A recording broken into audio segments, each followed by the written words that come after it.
TV a wenge pe markata. Mais ce que nini babi wenge fo okata pota fo ozokisa di. Na wenge fo bena milange. Sika ko salir wenge. Chapote ido soki wenge concurrence c'est kufa ça ma na ba période. Parce que les personnes à concurrence. On peut le roi de la forêt est mo boy. Le roi de la forêt pas comme un père, akoma pe calme. On comprend. Génération au pays na wenge boy ba bandi na ba bandi ba mituna. Mon génération muso pe ba intelo, la génération est intellectuelle. Oh, on est là bandi. Ba tu ba na manzela. Pas la voyoute. Bien et ça tu ba conseil. C'est ça. Et tu édifier ba tout pesa ba tu conseil na ba loyembo na biso. Le roi de la forêt pe na pas biso kala. Bon fa na pas paiement. Kuna indie nana sali wenge pardon. Ba plainte tala moi ti lelo. Moi génération na. Ti lelo. Bazo bundaka le banda oui ba bazo senga. Papa. Pepu pataka papa na mboka puissant. Ye comme takendaka mwana bino te bolongo lega plainte wana. Baza ba garde vie kuna ba mère ba lemba ba. Parle nous des mails de ce total je réclame ma femme de 15. Et face à l'effort, fa travailler non, travailler pour ma casse. Je réclame ma femme. Nandenga banzemo le loboy. Ah, tu n'as limité. Fa travailler. Et yo mo charge, ata pas moi pour. Et non, na pisi conseil na bimabe. Alors Nicolas pas na. Oui, que soko tuni mbatu makane kodem batu so mona lo ozi mbelo braquer. A charger na gra tirer. On a constaté que le pena musique et comment passe. Musique et comment passe. Musique et comment passe pour nini. Pardon s'il te plaît. Musique et comment passe pour nini. Ba tout ba moko na kopa ndula benga musicien te. Pour mon qui songola la ti jean na body ya pakoli cheba nini tout ça anga pe fona ko malwai. Donc ça la cop mo eza cop na ote. Donc on a ba musicien baza ebele o bazo pe s'appelle image à musique. Je mets ma charge. Ya wenge musique à maison mère. Mais charge en haut. Nick Love, il s'habille sur pose mais malelo charge à wenge. Est-ce que charge en ozo même et lequel au kiloté travail, non travailler donc tant que charge là par rapport à travail. Mais mon chef par rapport à travail oui. Non la garçon on a fait na kitite na plateau on a mis beta tolo ki ngande maneno ya ba jar mangati. Donc nga na yebi na kata société na biso woni muzeka mazomère au patron na biso le roi de la forêt ali ne kodema ça travailler nga sala ka effort on a travaillé makasi. Babatu. Mais Nick Love expliquer ngana financièrement, pour en termes de finances, tu es puissant. Tu as des belles jeeps. Tu vis une vie en tout cas aisée. Amer, monsieur Nasser Jordan. Tu as changé Amer. Tu as nini? Mercedes, donc il y a des fois avion de terre. On a prêtre. Nazarana le roi de la forêt. Mais patron en kozala tala kozala igweza nini. Tant vous en a écouté une chance na vie.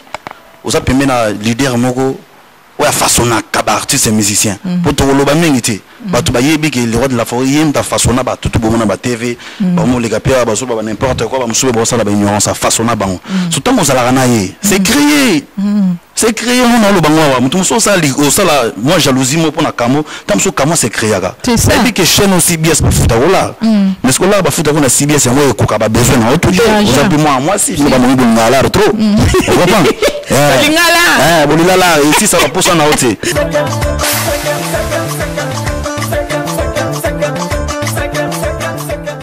Midi, mesdames, messieurs, très heureux de vous retrouver ce dimanche pour le compte de votre émission dont nous avons 90 minutes de pression, de chaleur, de sourire, de suspense au travers les invités qui viennent sur ce plateau. Question de vous informer, ça concerne leurs groupes respectifs. Alors, mesdames, messieurs, je suis très heureuse de savoir très nombreux tout le dimanche à partir de 13h juste pour suivre la vôtre, Evelyne Camon Lopez, pour les conseils que je vous donne. Merci infiniment à tous ceux-là qui me font confiance. Merci à tous les papas. Merci à toutes les mamans. Merci à tous les jeunes de notre pays. Merci infiniment de me faire confiance. Charge au Pessinga. Ils ont tellement kilos que je suis même pas sûr qu'on s'en sortir. Mais merci quand même de faire confiance. Je ne cesserai d'apporter toujours des conseils dans vos vies. On est là pour apporter des changements dans la vie de tout un chacun, car le rôle d'un journaliste, c'est de former, d'informer et de divertir. Alors, mesdames, messieurs, un grand merci à toute la grande équipe technique. Là, je vois donc Alix Missa, le licencié, l'homme de 68%. Un grand merci à toi, Jonsi Kamba. Je remercie infiniment Tom Nzakimuna, Alice Wankolo, les dédains de EKL. Et puis un grand merci à Bruce. Bruce, en tout cas, merci frérot, je suis certaine que tu vas donner le meilleur de toi-même.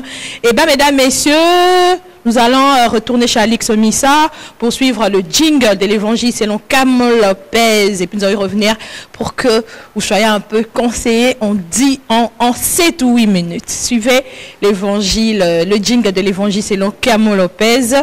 Et puis, nous allons y revenir pour parler d'un sujet très pertinent parce que le vote est déjà le dimanche prochain. Donc, le 23 décembre, c'est le dimanche prochain. Nous allons vous prodiguer quelques conseils en 8 minutes. Question d'éveiller la conscience à tous les peuples congolais. Suivez le jingle de l'évangile selon Camo Lopez et puis, nous allons y revenir.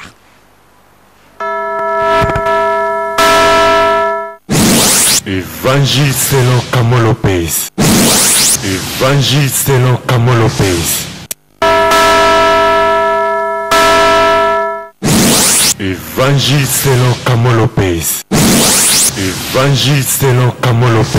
Voilà, mesdames, messieurs, c'était là le jingle de l'évangile selon Camo Lopez. Et bien, mesdames, messieurs, ce dimanche, nous allons parler du 23 décembre.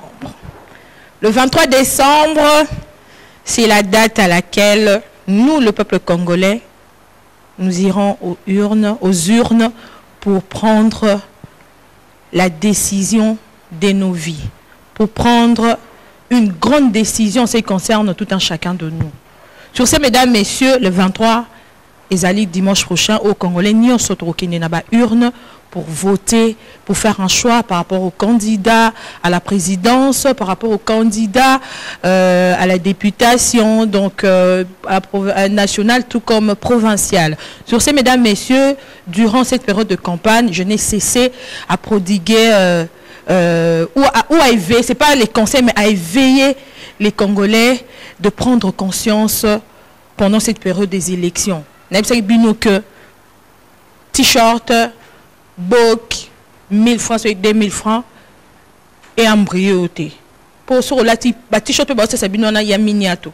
Donc, sur lati ango, et nous sommes là, on va latangwana, so meka dindisana, mais niveau comme froissé, lingala babani, froissé na lingala, chiffon, donc chiffonné na français.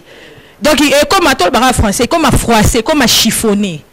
Beaucoup à nos hommes la lelo, ce que mêlé en haut car mesdames messieurs na minute haut. Si quoi toi 13h. Si tu comme à 14h au cas pour ça massa, tu comme à lobo car pour ça massa. 1000 fois ba pesio et si son zala te pour 1000 fois na moni et là on te reçoit ba tapa biscuit na bamba. Nga menga ba chocolat 1000 francs ba qualité nga linga 1000 francs zalati. Bref, mesdames messieurs sont conscients. Décision autozozwa et que ça va nous prendre une durée de 5 ans. Et quand on a besoin 5 ans, les sous pour sous décision. Ceux qui ont sali choix à ma baie, choix à ma baie et qu'on doit besoin pendant 5 ans. On ne cessera de pleurer, on ne cessera d'être tué par des coulounaires, par des insensés, tout ça. Sur ce, le 23 décembre, c'est le dimanche prochain. Moi, Camo Lopez, je conseillerais à tous mes frères congolais de faire un bon choix. De faire vraiment un bon choix, surtout dans les députés. Mamba président c'est non ba nazo ko éviter ko loba pona ko loba pété pour étalingate. Mais mamba ba député parce que la député de bagenda ko lobé la biso. Pour vous continuer au monde na yote président de la République na mona raé.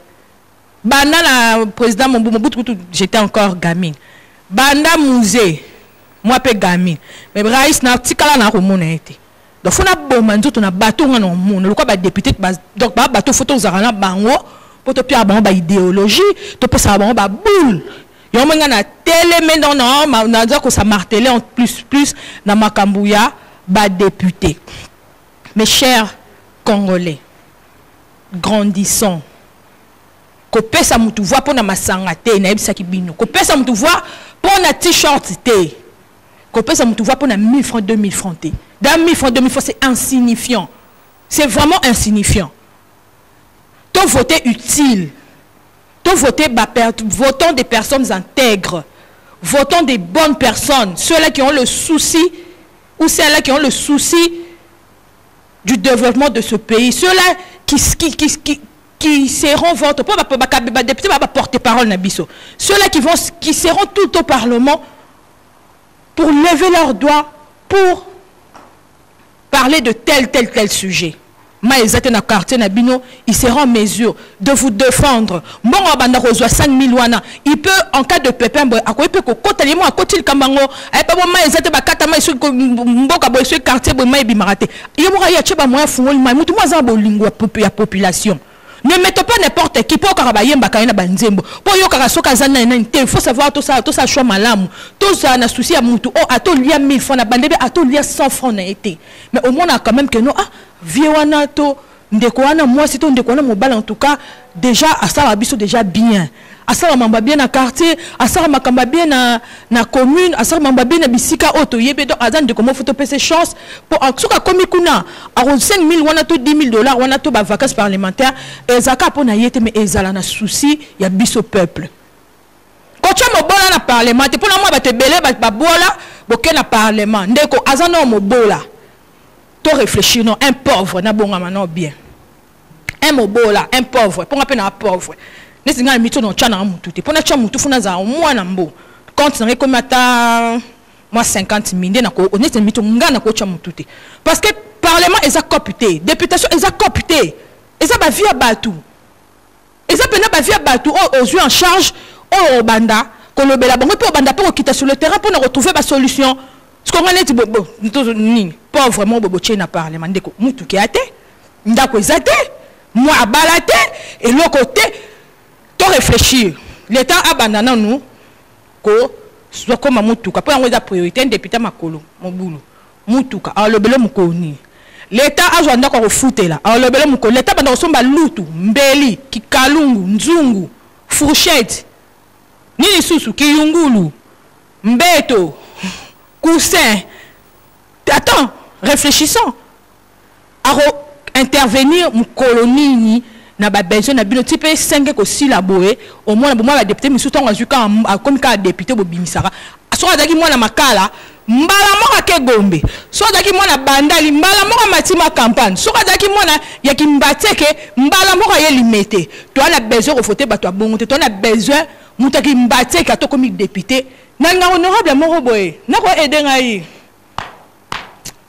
honorable fou-moi banga moyo honorable Nerombungu bon dimanche grand frère honorable toujours na banga moyo bon la bato malamu ya ko voter azana complexe te afanda sona gombe il a de la thune mais abi Evelyne to sola ne vient na abi Evelyne wa vient na banga moyo toujours fief résidence des arana banga malgré la résidence par-ci par-là mais résidence n'y a banga c'est quelque chose à encourager ce genre de personnes basé bien au temps de la bino mais dans un peu dans sa campagne à Moutouté mais n'appelle nous cas exemple moi où ils a concret au Moutouno c'est que je dis la vérité Moutouno c'est honorable Nerombungu afin de kaka na banga moyo malgré la résidence par-ci par-là.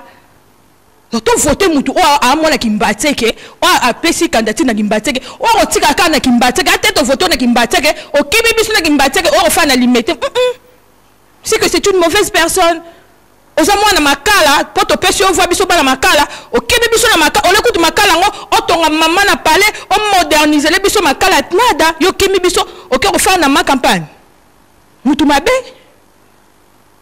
au cause amour na bandal. Oh, ton photo, tu peux avoir beaucoup de gens qui bandal. Et quand on fait un Montfleury, on a tout mabé. Tu as un gros escroqué, peuple. Peuple, tu fais la mise. Bah, maintenant, sur les cas, les cas, on a un gars, la bande qu'on le béanté. Mais tout le monde a bien qu'on la qu'on l'a mis dans tout le domaine, dans plusieurs sujets. Bon, moi, oh, nini. Pendant la période de la campagne électorale, on a télémélé pour la fond la bino mise. Ndeko. Qu'on vote na loyengete, qu'on vote na sentimenté. Pose-toi la question, ce monsieur ou cette dame, oh, pendant cette période, il y a verbino. Est-ce que ceux qui l'ont mis député, est-ce qu'il y a ce verbino? Posez-vous cette question. Tous se poser cette question. Ce sont comme des flatteurs. Aux hommes, on a passé par renard. Mon nom, c'est Nini. Histoire à les corbeaux, les renards quand même. Pour qu'ils soient quand même, tu as ban l'école.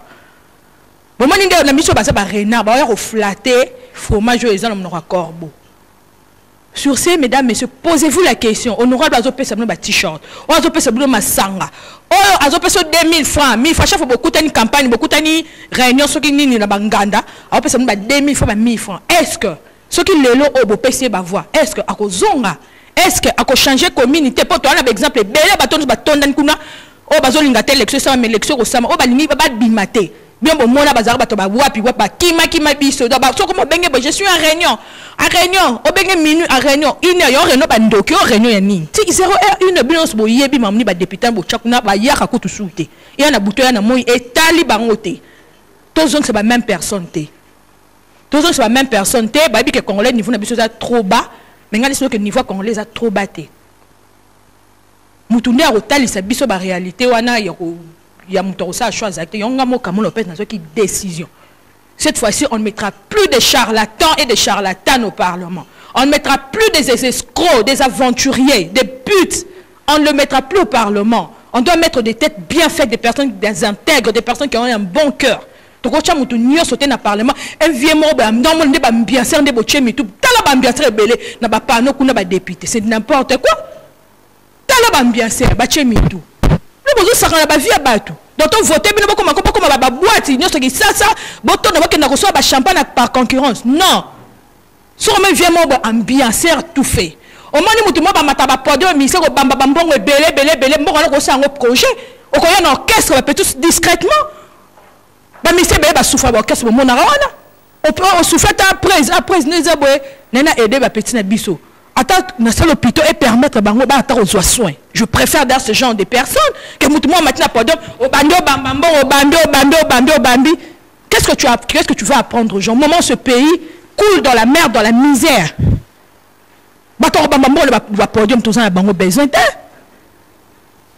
c'est bien bazo koufa pauvre. Pourquoi? Parce que tout ça besoin d'un bon mécène. Oh, ça l'état au pito. Au pito, bon, tel orchestre bon en charge en cas de maladie, en cas de pépin.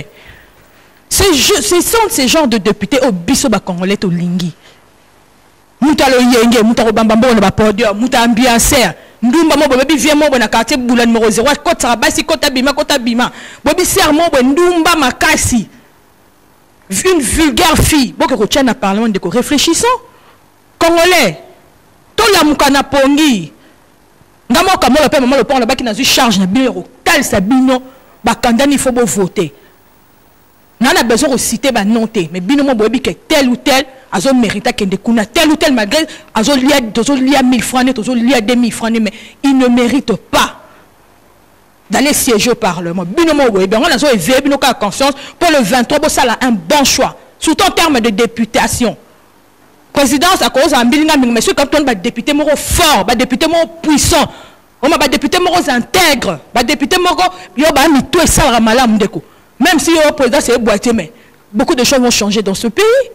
Beaucoup de choses, je vous en conjure, beaucoup de choses. Le 23, c'est le dimanche prochain. Le 23 est le dimanche prochain. Au lieu pour lati polo ana mabewano so didisamai et sous-soigné et comme froissé au melma sanga au posa ma poste au melma sanga et c'est comme pipi aux 8000 francs au 60 000 biscuits lié. Alors, pose-toi maintenant la question, est-ce que, après le 23, on a besoin de verbino, qu'est-ce qui ne va pas? Est-ce qu'on peut s'abîmer, mais on a solution, mais ça là, aussi ça chômage dans la zone, aussi ça nous a chômage, aussi ça coule dans la zone, aussi ça, aussi ça maille dans la zone, aussi ça courant dans la zone, pose-toi maintenant cette question. Le 23, pose-toi cette question avant de faire un choix. Le 23, pose-toi cette question. Mitouna. Est-ce que nous peut savoir la présidence, tout comme la députation nationale, tout comme la députation provinciale, après le 23, est-ce qu'on a souverain ngaï, on a vers biso, pour ayoka ba passe na biso, ndenge bala bazotangate, ndenge courant izate na quartier na zone na biso, ndenge ma ezo bimarate. Ndenge Kouloune est son pire jour le jour. Ndenge chômage est son pire jour le jour. Est-ce que ce monsieur ou cette dame a cause de la biso? Le 23, mesdames, messieurs, comme dans la souk évangile, c'est au Camon Lopez, et là, au a souk Sanangwana. Mais tout n'a que choix, attend aussi. Des années, machines à voter. Machine, ah, tant que comme elle bosse machine à voter, au monde babilongi, wana nyos. Mais tout n'a. Na roba la luku, à la zone, la bilonga, la somme, au coup, député monté. Bien sûr, j'accepte ma vie, je vis avec. Dieu au contrôle de tout.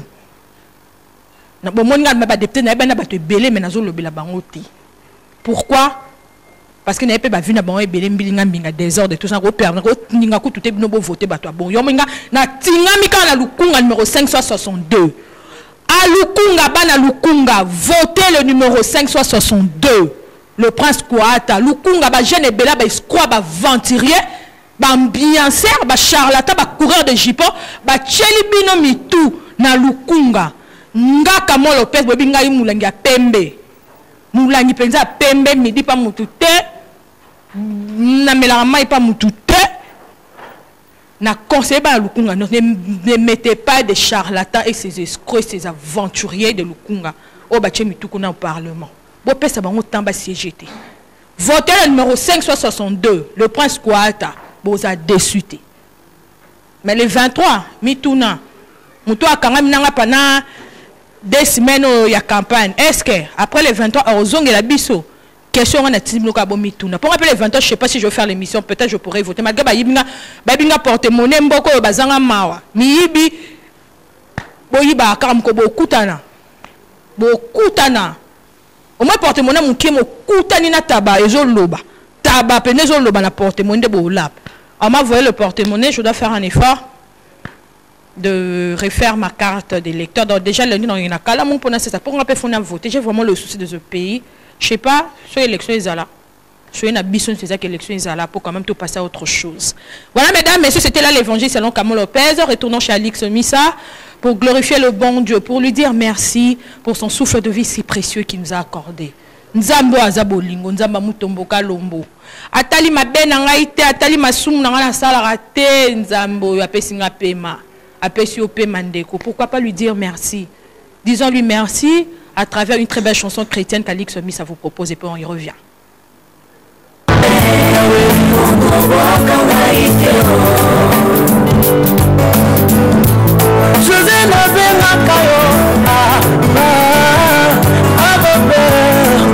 Voilà mesdames, messieurs, c'était là une très belle chanson chrétienne qu'Alix Missa vient de vous proposer. Alors très rapidement je vais vous lire les news avant de parler du docteur le King Franck Lafemme, le guérisseur. Mais très rapidement, mesdames, messieurs, sachez que l'artiste Omiya Doson Boramissara séjourne en Europe et depuis hier, il vient de lancer le single « Je réclame ma femme » qui est déjà sur toutes les plateformes de téléchargement légal et streaming. Ce titre est un extrait tiré de l'album Préambule. L'artiste séjourne sur Paris depuis le mardi passé pour poursuivre les travaux au studio. Donc, mesdames, messieurs, c'est depuis hier, samedi 15 décembre, que l'artiste Omiya Doson Boramissara avait lancé un single qui s'intitule « Je réclame ma femme » tiré de l'album Préambule. L'artiste séjourne sur Paris depuis le mardi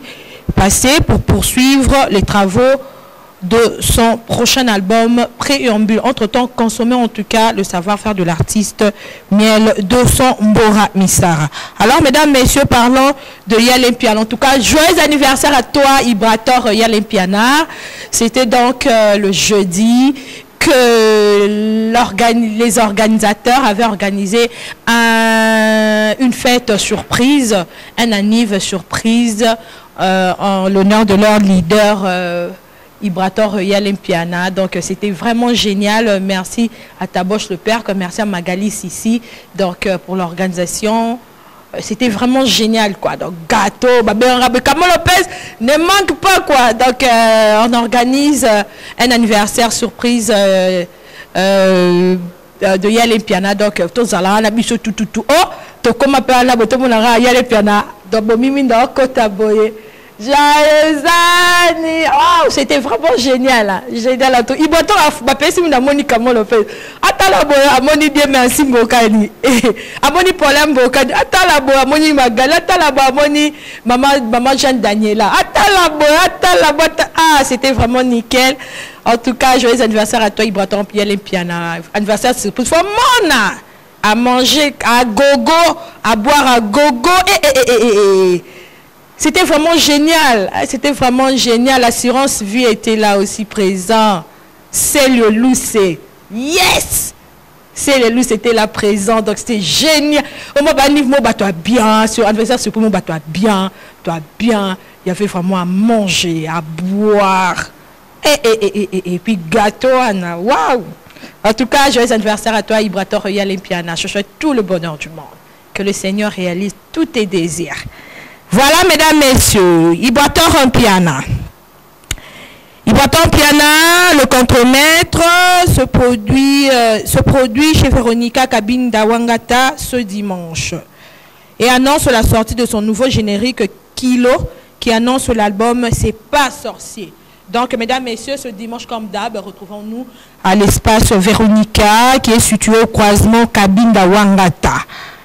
Hein? Et préparez-vous, car d'ici peu, mesdames, messieurs, Ibrato Royal Impiana va lancer son new générique qui s'intitule Kilo, qui annonce l'album C'est pas sorcier. Merci infiniment à toi, Marco Mopandi Sango. Parlons de Fabregas Maestro.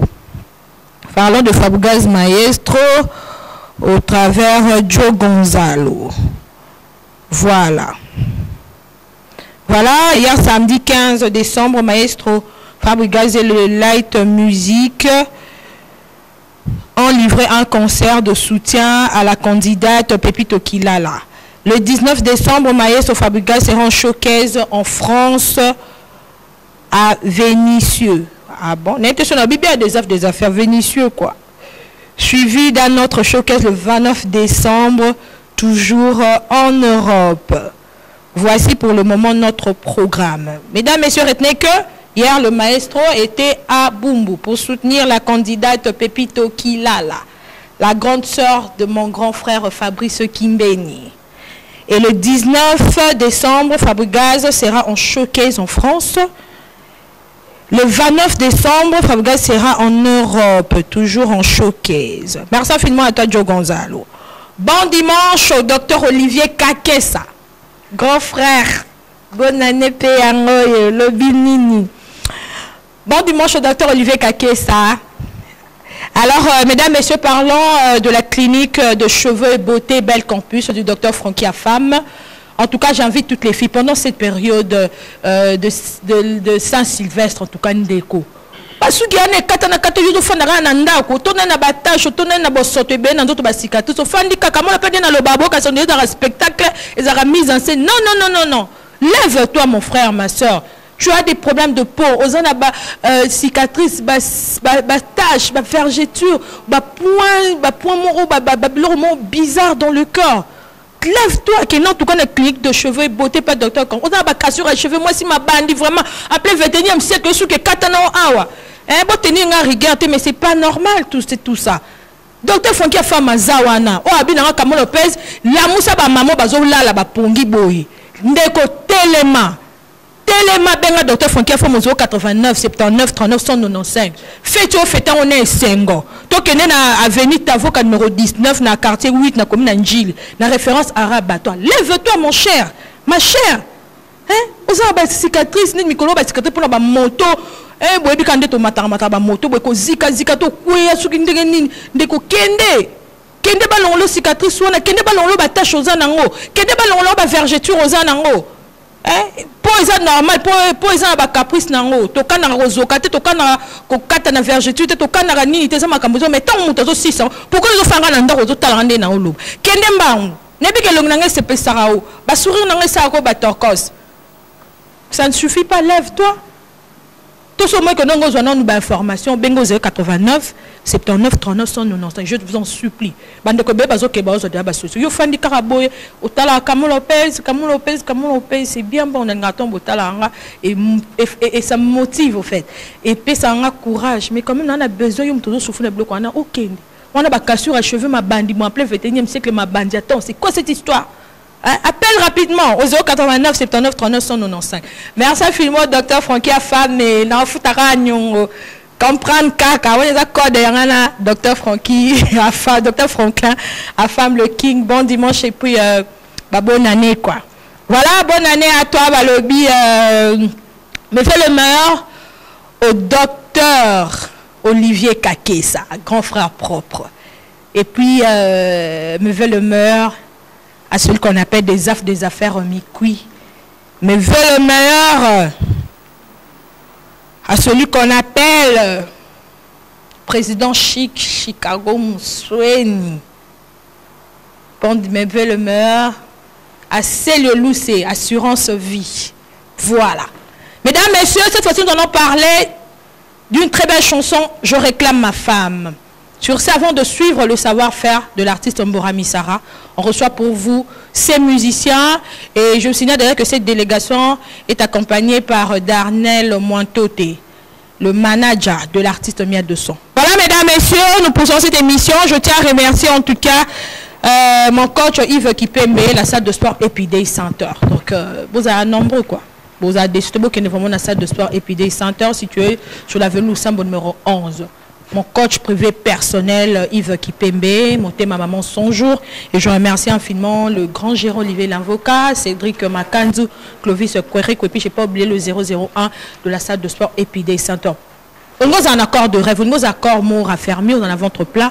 Tout que nous sommes tous à soigner comme on l'a ça. Bon, moi, depuis ça, j'ai maintenu quelques années là, sur moi, normalement encore ma fête, ça la fête d'artifice, comme on pèse. On a ça fait d'artifice. Évitez que fait d'artifice dans la salle de sport. En tout cas, je convie à tout le monde, les papas, les mamans, surtout les boumounés, vraiment. Bien, on bat les ventres dégueu.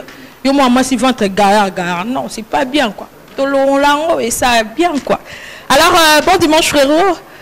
Notre porte-parole. Bon dimanche à vous autant. Merci. Alors, quelle est l'actualité? Merci beaucoup. Et puis, chose promise, chose réalisée. Félicitations d'abord à mon boss, Miel de Son double revolver. Là, on a le bras qui est un loko wana. Batu bachara tembe. Batu bangoyo bamoni to fongoli nzungu ya préambile to zukara lutu moko. Je réclame ma femme, pèse dans le monde depuis hier, mais des gars dans l'épisode niveau pas télécharger. Nazu appelle en Australie, ba Betty Bona ba Benginga, ba Patricia Mbokanga, des gars au Saranati. Yango na lo ba minute oyo. Ba tunyo so ba s'abonner na chaîne Abisso Miel de Son officiel, ba cliquer nzembona ba découvrir ba makambo za na kati. Tant na zalo ba ke ye mutakenda ne loko wana. Les seuls mutu o le roi de la forêt monara ke ndeni na oke na parlement mutu na rotiki la wingi. Eza Miel de Son. Yango peut le loto au monde, yango approuvé, yango je réclame ma femme une très belle chanson, Clipa Kitoko, Alati Kitoko, a une sanité. Donc bah tu vas contribuer, n'a dit que l'image yango est le bas d'elle-même. En tout cas, ce point on kabwana na Pesimbote na Betty Boana, Patricia Mbokanga, Jordi Samba le procureur autrichien, sans oublier le vieux Willy Moucheni, le plus beau DMC du pays, Darnel Mointote, Zini Koumbi, mon ami privé, Lévite la miel en partial. Donc, il va continuer toujours à s'abonner à la chaîne Abisso. Il y a Miel de Son officiel. Bayoka Yoka, Engila Miel, le Seigneur, Engila Miel, na Pesimbote, na Batutu Bota la Bisso. Et puis bon dimanche, na Yomoko, Evelyne Kamon Lopez.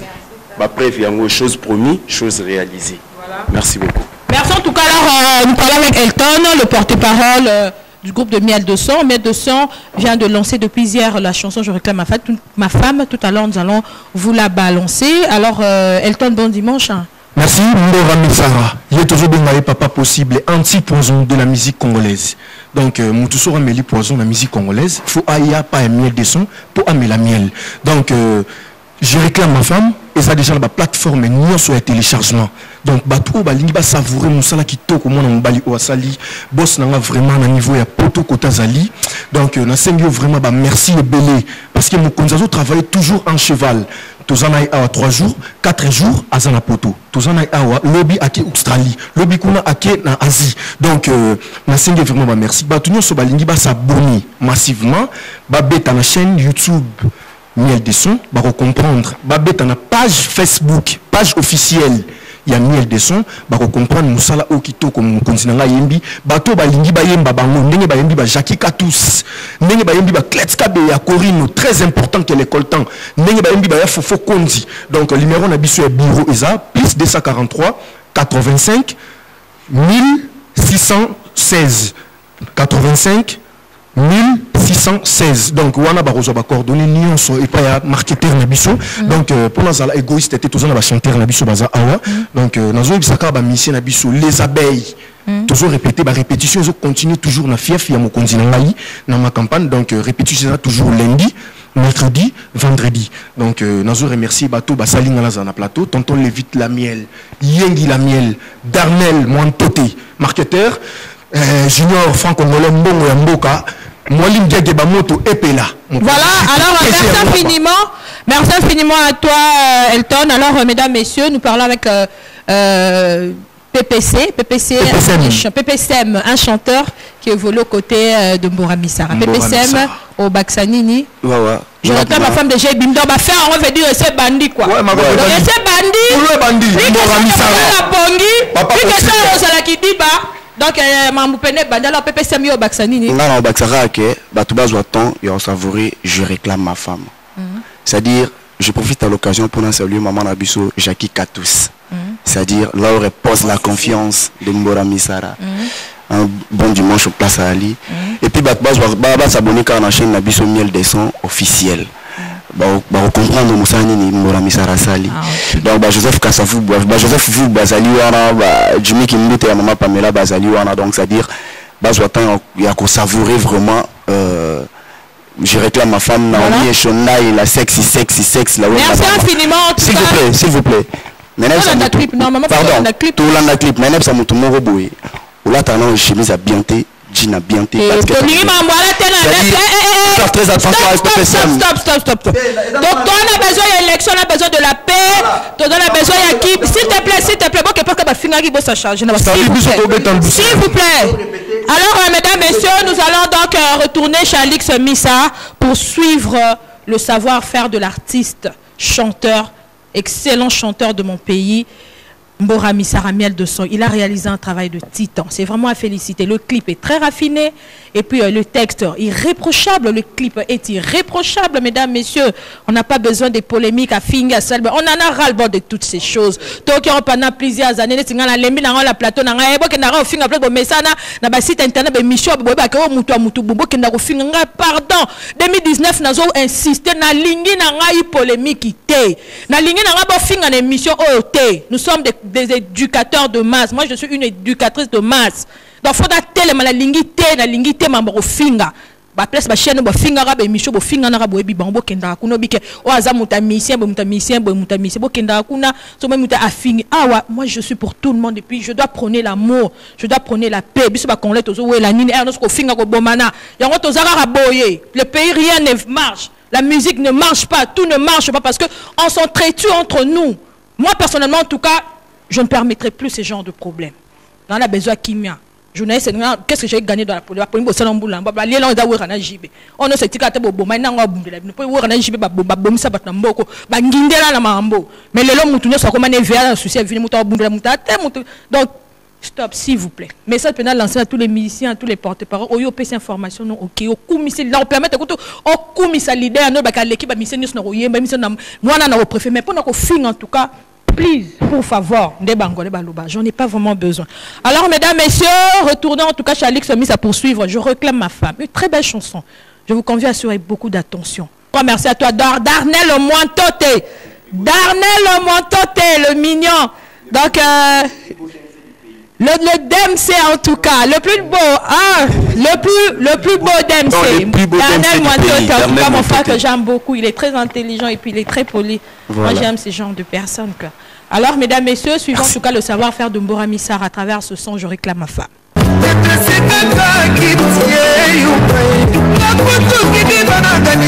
Mesdames, messieurs, c'était une très très belle chanson en extrait. Je réclame ma femme. Tel que je vous ai dit, c'est une chanson très irréprochable par rapport à la réalisation du clip, par rapport. Donc c'est vraiment irréprochable. Chapeau bas à l'artiste Miel de son, Mbora Missara. Consommez ce son abondamment, téléchargez parce que c'est déjà sur toute plateforme de téléchargement. En tout cas, ça sera une très très bonne chose. Alors, mesdames, messieurs, l'heure à laquelle de recevoir le principal de cette émission, Nick Love Nicodème. Sur ce, mesdames, messieurs, retournons chez Alix Missa pour suivre le savoir-faire. Et puis, vous aurez retourné pour recevoir pour vous Nicodème, Nick Love, le dauphin de Hassan, le roi de la forêt.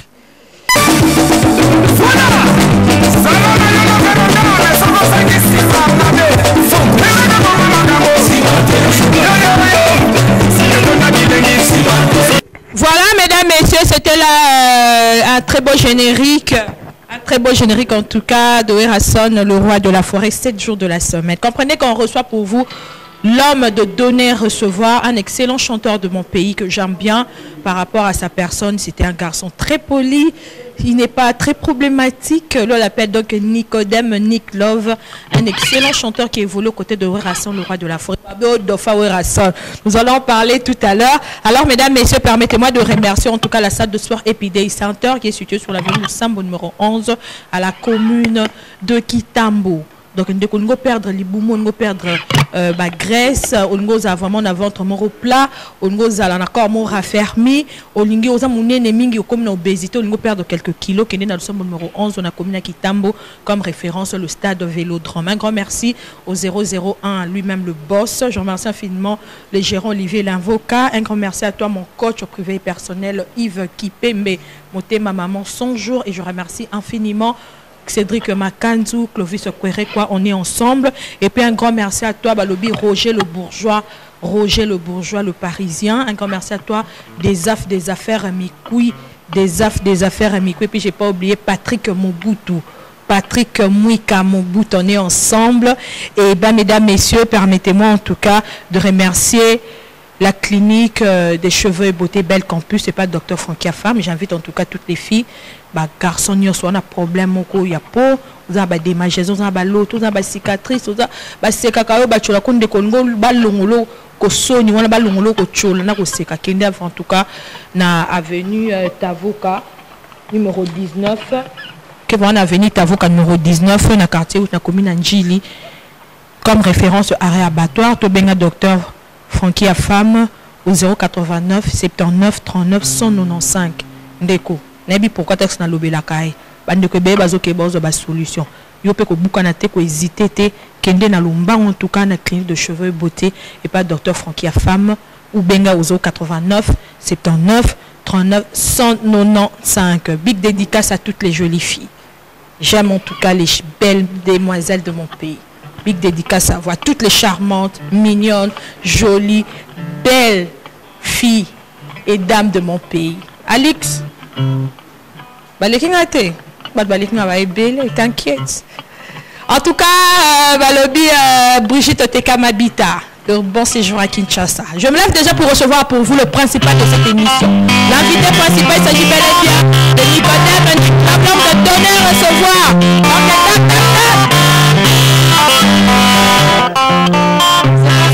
Je l'aime beaucoup. C'est un monsieur très poli.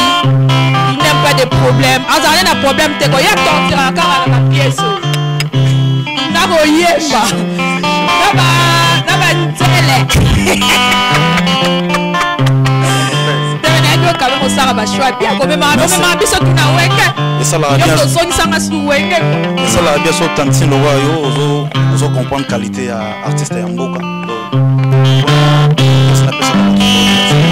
Bon dimanche. Bon dimanche à mon patron, le roi de la forêt, Igwe, mais c'est l'ambassadeur de la paix. Honorable. Donc des alagas, quoi, tout va bien. Maman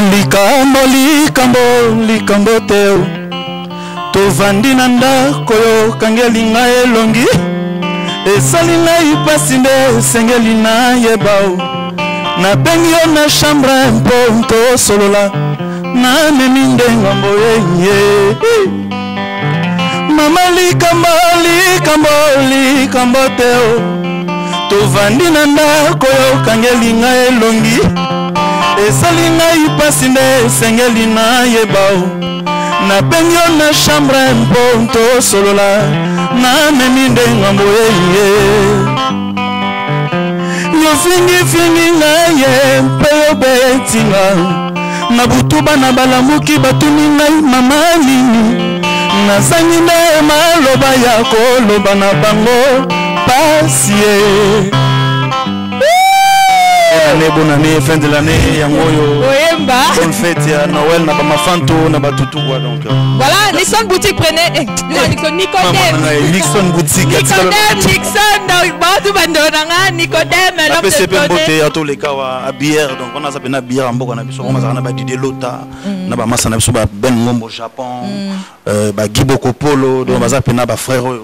bazarana biso na mama métier ya copo pour na mama elamba donc ba biso c'est lamba donc tu encourager un peu bango na cop na bango quoi voilà Nicodème Nick Love l'homme de donner pardon vraiment et bientôt kaka merci na chef na ngai chef de répétition na biso arc-en-ciel bikore na tanae apesi temps na bengi kaka à l'improvise avec Nick Love na ya et c'est bien merci beaucoup chef mon thème à Sabrina Matomona voilà en tout cas on peut remercier Mingi Balobi lui on l'appelle donc Jordan de Kambala Jordan de Kambala le coordonnateur de ma chaîne YouTube Jordan Kambala on est ensemble Hervé Louawa A36 monsieur Hervé Louawa A36 chef de la sécurité de la CBS grand photographe Nakanluka. Merci en tout cas à 36, monsieur Louawa Hervé. Alors, Nicodème, Nick Love, l'homme de donner et recevoir, on le reçoit ce dimanche. Malgré un chef à répétition à Bisso, malgré l'instrument, malgré la guitare, mais avant tout, il faut sur la paix, parce que déjà, élection, et Salama déjà ce dimanche, le 23. Beaucoup de personnes se posent mille et une questions. Il y a Lobake, Werason, Sokabimi, candidat député, il n'y aura plus moyen de faire de la musique. Donc, Charles Awenge, Batelu Bazo Tatoni, Tika Panel, et Tika Yama, et Tika Pan Nicodème, Niclo, Mounam Tazo, le Bapena, on a plus de noms. C'est Yamate, Nicodème. Sur ce, qu'est-ce que tu peux dire par rapport à ce que les gens se disent en ce qui concerne Werason, le roi de la forêt, Sokabioka, Abimi, député, et Abikeno, Akobima.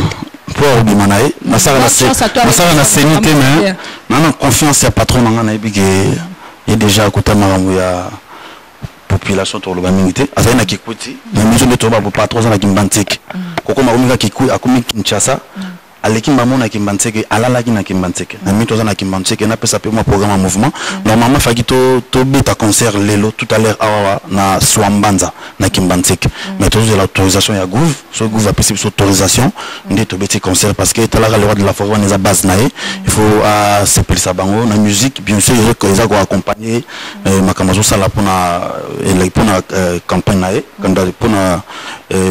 candidature nae wache donc il y a un qui m'a dit que il y a un qui est toujours là sur une suite qui toque au bas sur un bas de bêta concert ce qui toujours autorisation t on a prochainement kaka donc est-ce qu'on a question là du dauphin non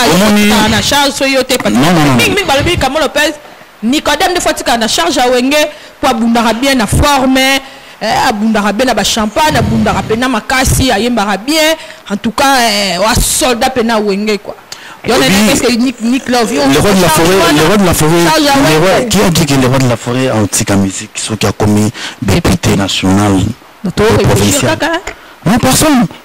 À côté de la musique, tu réfléchir bien sûr, mais il faut tout réfléchir bien na bagage na biso et là qui s'abiso que so mutaza na parlement un musicien à qui na parlement et là qui c'était qui a aussi cop na musique non tout le monde a ba professeur tout le monde a ba docteur ba médecin ba ensemble tout le monde a ba tout souper ba za de député mais ça peut occupation musu souper bien raé donc ba suppléant ba ali ba za ki ba accompagner ba député donc par là na rolo banini le roi de la forêt a joué courage on en a force on a ya okende kokoma molobeli na biso na ensemble parce que plein de délégués trop ba mama baleli moi mingi bandeko baleli mingi les enfants de la rue baleli moi mingi le roi aza papa mutema munene azala présent pour na ko azala présent na kolela na bango ceux qui baleli bazaka besoin les rois de la forêt ayaka présent pour na ko soutenir bango pour na ko porter main forte na likolo na bango yango akena ensemble yango tche libaya pour akena ensemble pour azala molobeli na biso nyoso tout d'autant moi ça molobeli na biso a ko servir biso na ensemble azolobela biso la musique a servi par fanatique à la musique à la maison mais comme d'habitude ba femme ba la bonne musique parce que ça copo ay chemin ya politique ça chemin croisé na ajnin le roi de la forêt bani musique na ajnin avant na ajnin chemin ya politique continue na ajnin il faut comprendre que musique est ça il y a na makila na autika Nick Love ce qui va pas bon non les gens de la forêt qui calule tout le monde a yango tout le monde a un pays étranger tout le monde a yosundo tout le monde a arc-en-ciel tout le monde a atika pendulete non atika ndulete abeta ko to ba grand concert na ba salle mythique na Europe mondial na Congo ba télé mondial mo ba télé mela teke no mutu na yebite wana mwana ko to na profondeur ba loi exact parce que na yebite c'est pas interdit non l'excellence Werason le roi de fondé obima pas obima déjà pour une majorité plurielle voilà nana roboya Werason na mboko oyo voilà na makambo Werason na sali na mboka oyo il a beaucoup contribué en tout cas pour l'évolution de la musique de notre pays. Il a beaucoup contribué à la vie à ba leader nous ba mona o lelo ba comment OK ba poto ba comment bosser grâce à Werason. La 5e génération en tout cas Werason chapeau ba il est vraiment à féliciter. À Kota na ba ONG pour soutenir les orphelins, les enfants de la rue. C'est vraiment un monsieur parce à que féliciter. Nicolo yo makambo ni ko régner. Et comme ko na mato ya bato mi ko satirer moi trop. Et ONG déjà série wana na début à Wenge. Mais le roi de la forêt salango la fondation. Dès le début à salang muto à na souci. Au bon cœur, souci à peuple, souci à bas congolais. Donc moi je pense que le roi de la forêt, je ne peux que te souhaiter bonne chance ainsi que à notre maman. Hein, donc maman Sidéji Mapata, le grand et la grande sœur, la grande sœur de mon pote, on l'appelle donc Dadi Masaki. On a la grande sœur en abisso. Maman Sidéji Mapata, on a pas la lingo les maman pasteur pour osa ramoter ma boboto. Osa ramoter ma boboto puis monter ma bolingo na kitambo en tout cas, osa na mauvaise réputation. Te moutounion ça dit que Sidéji Mapata, c'est une femme au bon cœur. C'est une maman. On n'est déjà pas wenge to ka ba ma solo, ba bien tout cas les kambu boy. Au stand ça va mission nyo sopesi ba on conseil, c'est pas donnant n'importe quelle femme ya musicien. C'est pas donnant en tout cas. Donc je te souhaite en tout cas bonne chance maman Sidéji Mapata et puis à l'honorable Werason le roi de la forêt. Alors Nick Love, Nicodème, en tout cas aujourd'hui, tu es vraiment l'un des pionniers. Il y a wenge musique à maison mère, le long en tout cas la lobango na machin motozo mais ma charge. Il y a wenge musique à maison mère, mais charge en haut. Nick Love, il s'habille no pose même le charge à wenge. Est-ce que charge en haut même et lequel kiloté pour le biso tout netinga biso tout nanga moko to comment so to ta wenge to lonli praise to lonli yama na kunga biso to tela kao. Est-ce que je me ma pena charge en haut est-ce que je coupe pe kilo en pour kongo mo maman na te ba hotel na terre machin sikoyo Kamon Lopez, on m'a en charge, on me en out. Pour nous, on a un travailleur. On a un travailleur, on a croisé à Babrati. On a un fort, on a travaillé, on a la tête et nous la quai. On prend. On a la tête et Nicodème, on a fait voir le moins noir, les bossons, on a raté. Non. On a peine les bossons, on a peine clair, on a peine polélé. Donc je travaille, on a travaillé. Donc, tant que je charge par rapport à travail. Mais mon chef, par rapport à travail, on a un garçon, on a fait un quitté na plateau, on a mis bêta tolo, qui a un des manières, il y a mangati. Donc, on a ébi, nakata société n'a pas besoin de maison mère, au patron n'a pas besoin de roi de la Foazali. Nous avons travaillé, on a salarié fort, on a travaillé makasi. On a chap empreinte, on a porté un plus dans nakata wenge, parce que wenge ça déjà, ils allaient déjà. Donc on a porté un plus, on a même un plus nanga que ton patron nanga zo mona ke te boss petit nanga on a zana travailleur nanga azana un plus na ye azo travailler azana amour ya orchestre na ye azana amour ya musala na ye alingi non cop na ye pour a poussa na ke ne liboso donc et le saka ke na travail pour so ba charge so ko mema so ni batu balubaka wana wa bango ba mais moi j'ai travaillé ba charge zala lo yembote charge bela charge on a lobby Kamon Lopez je peux pas parler ici à la télé la réalité les délais mais là on a inde naza mutaba bonde naza mutaba bongo te so na komi ko ba bongo mais batu ba hôtel so ba ko bainga fort mais Nick Love en tout cas to so nga na yembo tout à l'heure mais on a constaté to bi lelo pena musique et comment passe musique et comment passe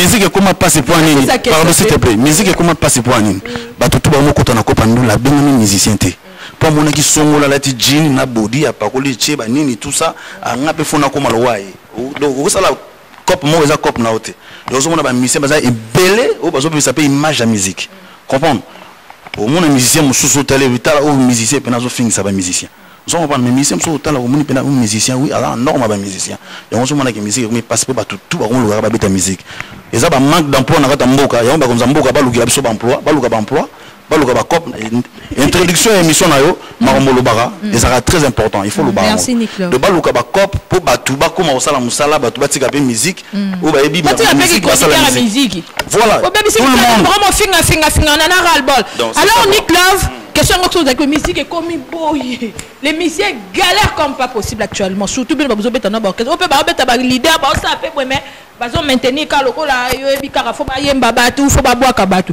mais Nick Love expliquer financièrement pour en termes de finances tu es puissant tu as des belles jeeps tu vis une vie en tout cas aisée merde monsieur Nasser Jordan tu as changé merde tu as nini Mercedes donc il y a des fois avion de terre ce que tu as Nick Love qui te soutient qui est derrière toi pour n'endenga wenga na personne tel peut bien il y a beaucoup de piétons mais yo c'est quoi Nick Love dis-nous qui te soutient qui est derrière toi qui sont derrière toi Nazarana prêtre Nazarana le roi de la forêt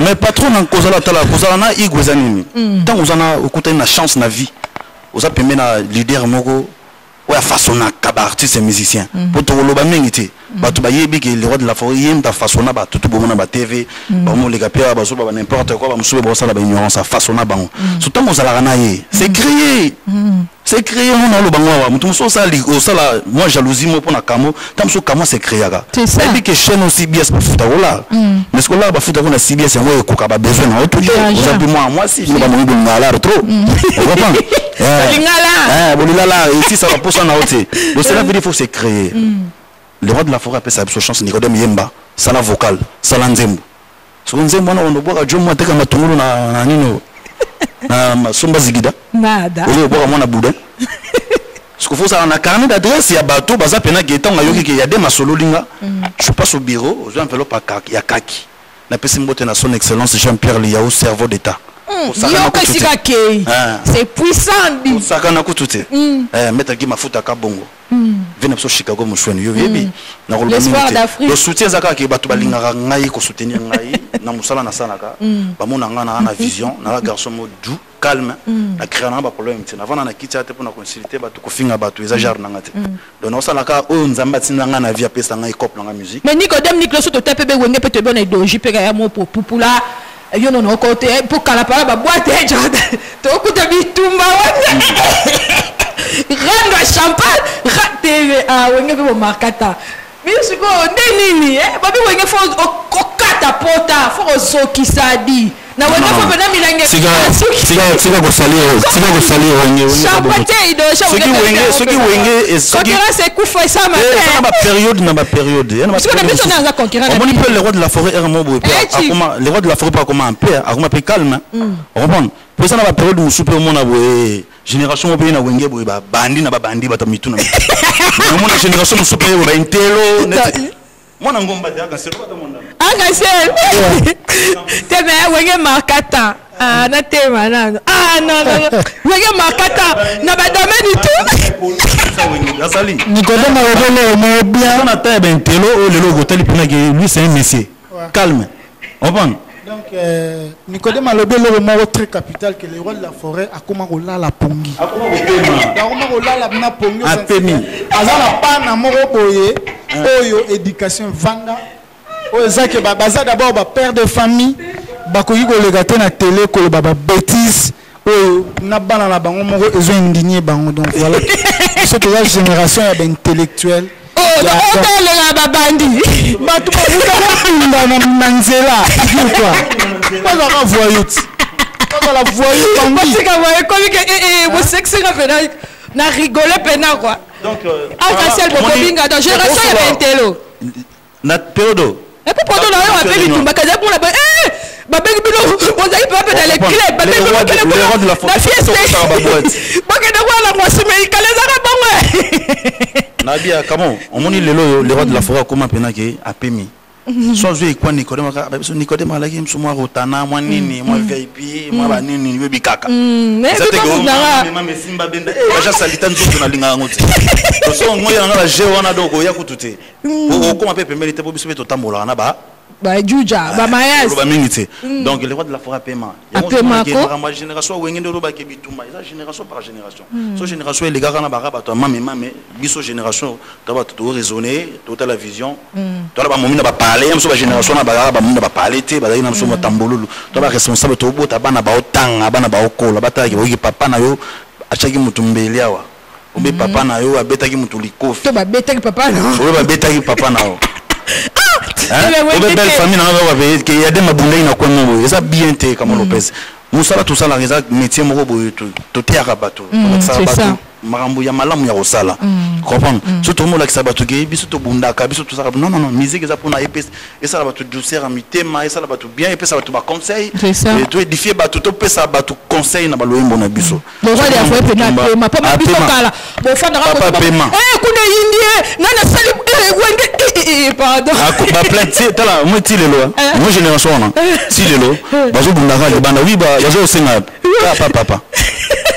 Pataka papa na mboka puissant. Ye comme takendaka mwana bino to bolongo lega plainte wana. Baza ba garde vie kuna ba mère balemba bango. Ba les rois de la forêt ngabimsaka bango. Alors Nick Love, Josina, mesdames, messieurs, pour très bientôt, vous allez savourer encore une fois l'une de très belles voix de notre pays à travers la chanson Toc Toc. Nicodème a encore une fois signé un morceau dans le groupe Enge Musique à Maison Mère. Alors Nick Love, parle-nous un peu de cette chanson. Toc Toc. Papi les rois fourmis la soukata c'est élémentaire. Maître du Massé Kaka Bongo.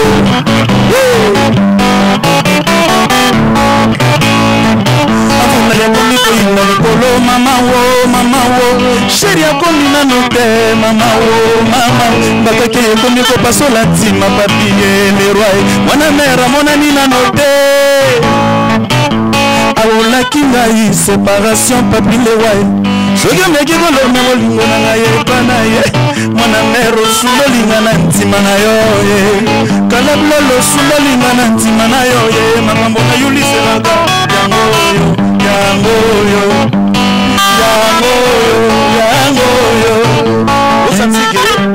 Eza dégâts plan. Toc toc a dégâts. Soki ezalaki bolingo te kado amona mkonelonga jete sheri amakieno deception mponanga biminalonga bolingo namafidi ona pesi mbonga sosa bomoi mosuka ezalaki concert tegelengai bonga mosombe concert azaka na elongi bablei ngai nakoetida ya sika université bolingo na yo émotion Sandra Kambi émotion abandi ya ngandu isho mutombo émotion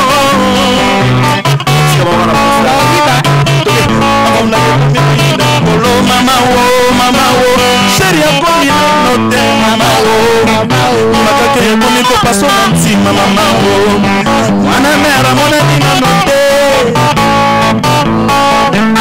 chapeau bravo on continue ise inotema o yaye omotono tingana nasali yo nini yaye opesanga bombo makiemelonga jete mama fidi ojone mabaya andimanaka lobakati bose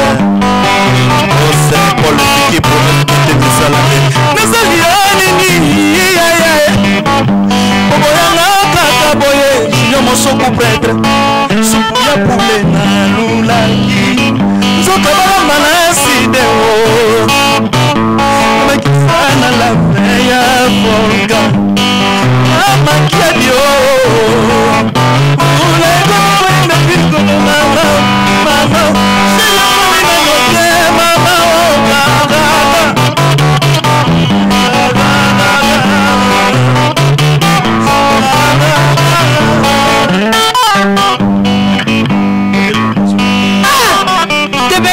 je te jure, toc toc, c'est grave, frisson, ma chère de poule, en tout cas, au bac ici sous Maël. Au bac ici Maël, en tout cas, félicitations.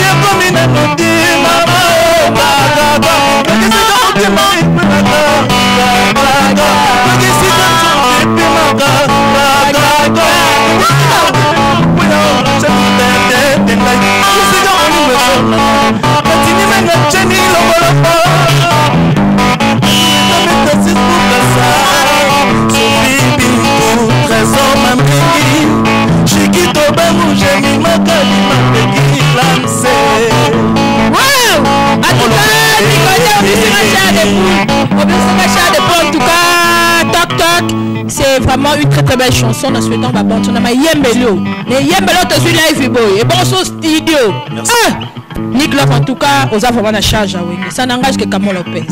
Alors Nick Lop oui mais que sous tout nimba tout ma Nicodème tout soit mon alors aussi le braquer à charger bien crac tirer.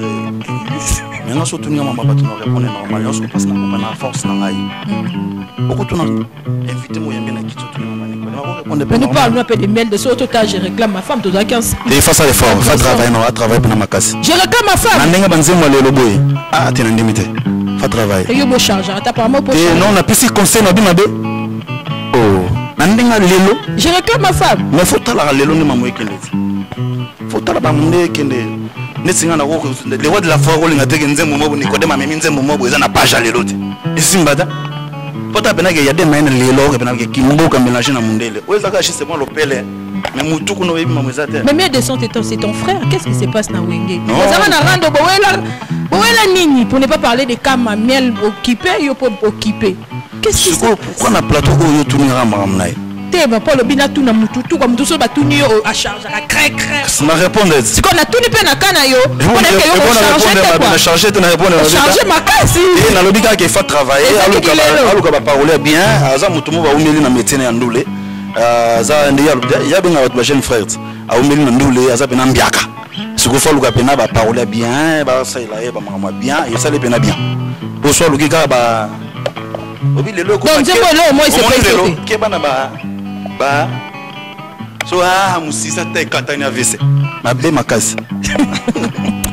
Voilà Wenge na linga bio latina yo ba maestro na linga ba na Wenge mingi na tout le monde solo ya maestro na pesi maestro mbote place Ali Fabregas na bi ke message ezali jeudi oyo biso nyo surtout bana Wenge tout le monde ba déplique tout le monde papa chéri j'ai même piana président ya groupe Wenge musique à BCBG to uzalana parce que mère osala azala wana na ninga ya bana Wenge tout donc héritier par Wenge ozala bana Wenge surtout tempo benka déplique autant kara pas yeza problème te asa mona Wenge soit yeza problème te chez tapé faire rigola ko ya ngana tangi o bana tangi soki ba yeza problème te mapata za mama bango chape moi ça na damas badamat comprendre la grande dame au grand cœur oyemo le roi lobaka comprendre donc mère za wana bana kitambo tout bana kitambo jeudi o tozala wana na terrain na stade Vélodrome na Vélodrome c'est un jeudi tozala wana pour na mère na jiba pour papa chéri yekuta martelé a pesi boaki ba fleur pour na mère fa kota pena na parlement boaki le ba fleur donc Fabregas sala nzembo to ki na chambre to beteli mère to mona pe depuis pas sali chanson ya ki pa chevoa et zaka izama bete ndeko mususu bazé belé vraiment maman pasteur aza mama oyo na tanda bango baleka mama pa yambaka bango biso pe tozana mama yango message pesa clé yango wana jeudi biso tout okutana na terrain Vélodrome na Kitambo magasin pour tout chamber poids tout ça wana concert eza wana podium ezala zelo mode ba midi les avant midi déjà tout ça wana donc ni la sauté mal déjà dans ba famille tout cas biso tout à la jeudi na terrain Vélodrome pour vraiment te soutenir maman si de Jima Pata grand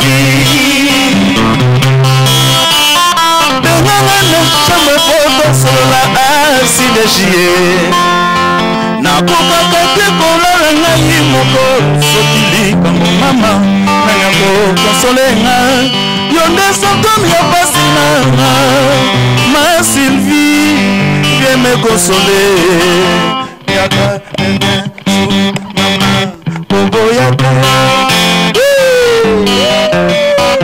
maître ki mafuta kabongo mabato zalo yo motema ngiame alingaka ekomi kaka likambo babondela yondema ya moto elembisaka safu oza susu kobebisa tokomi kotuma sapwa motema nanga biese voilà nikla tokomi na fena des annonces na ngai maka tolati ndenge moko mikolo ngana bainvité na ngai niveau télépathie bamise mpe nalingaka bachef mosusu baémission so bake basala baje mais so bayepa Kamo Lopez bayaka mpo babike Kamo mpe ayaka mabe quoi merci omonaka matalatala te